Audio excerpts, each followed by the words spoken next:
Well, Watch Dogs 2 comes out on the 15th of November, so I thought I'd make a bunch of stuff that we know so far.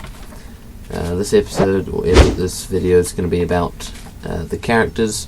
I'm going to go over the four main characters that you can see in this picture here. So the guy on the far right, he's the green one.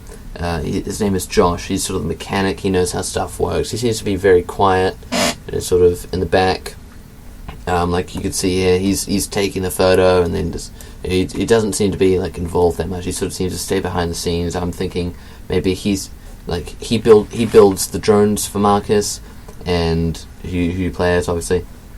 He builds the drones, and I'm thinking he's also going to be designing some of the blueprints that you use in the 3D printer. Now Wrench, of course, Wrench seems to be a fan favorite already. Wrench is the guy with the mask. He's got that sort of punk attitude, sort of break shit up, you know. But he's still a nice guy, you know. He's not gonna be a dick. I mean, he seems to like calling Mark Thrust dipshit. Then maybe he deserves that. Wrench, at some point throughout the game, Wrench finds a sort of security AI bot, and he rescues that AI bot, and he calls it Wrench Jr. Wrench Jr. is basically just the AI bot, but reprogrammed and covered in spray paint, which was probably designed by Sitara. I'll get to that later.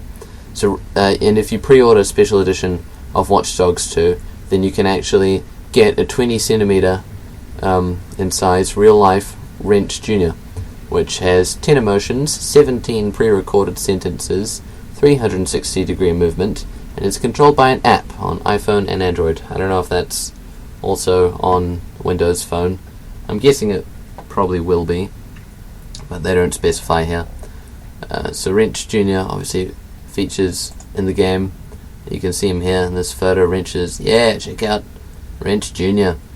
The chick on the right, that is Sitara. Now Sitara, she's sort of the artist in the group. She's the one who does the spray painting and all the sort of artwork and the ASCII coding, which all the funky text art.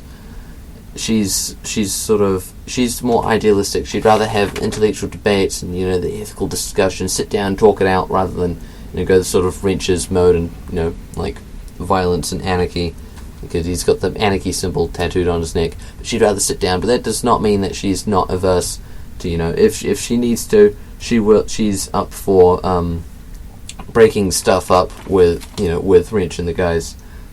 She has no problem with destroying stuff. She's sort of the artist. I talked about that. She's also the sort of DJ of the group, and when you start a mission, she will propose a song for that mission. You don't have to use that song, but it's just the sort of song that Ubisoft felt would sort of be best for the vibe of the mission. I know I'm probably going to be listening to whatever song they put out there, just because I want to see how it plays out, how it adds, and but you don't even have to use that. If you wanted to, you could have no music, or you could just listen to your own music, which you've got on it as you've played throughout the game and you've collected it. So that means the last character to talk about is Marcus Holloway. He's the main character in this. He's a lot more charismatic than Aiden, obviously, as we can already see. He's already got a lot more friends. Obviously, he's part of a group. He's not working solo. I mean, Aiden just had Geordie, and that was about it. He got Clara and T-Bone at one point, but they weren't really friends. They were just sort of colleagues. These guys, they seem like they hang out. I bit my tongue. Oh, there's a mosquito. Yeah. Oh, damn, I missed. So anyway, Marcus has sort of natural attitude and charisma for leadership. He seems to sort of be like the leader of the San Francisco group of Dedsec, the sect, if you will. There'll be a word on screen which describes what I mean better. So Marcus he's smart, but he's more agile. So they wanted Marcus to be better at parkour than Aiden. So he's tech savvy and everything, but he's still athletic, because Aiden was terrible at parkour. I mean, he was alright, but if you stepped off the curb too aggressively, you were liable to break your leg, whereas falling off a bridge would give you a small bruise.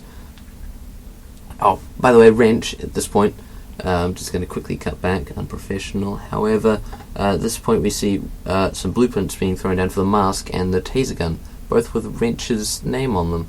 which sort of suggests that Wrench will also be doing the sort of 3D design thing along with Josh, if Josh does it.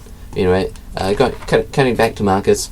Marcus was born in San Francisco, but at a young age he was pushed to Oakland, and then where he was profiled incorrectly by the CTOS and he was sort of wrongly accused, and this led to his sort of, he's not very happy with the CTOS, so he's joined Dedsec to sort of bring back control, because he wants to sort of, and he's always been good at programming, and this is a way for him to use it for hacktivism and purposes which better forward the ideals of humanity. That makes for a good game. Cue the end.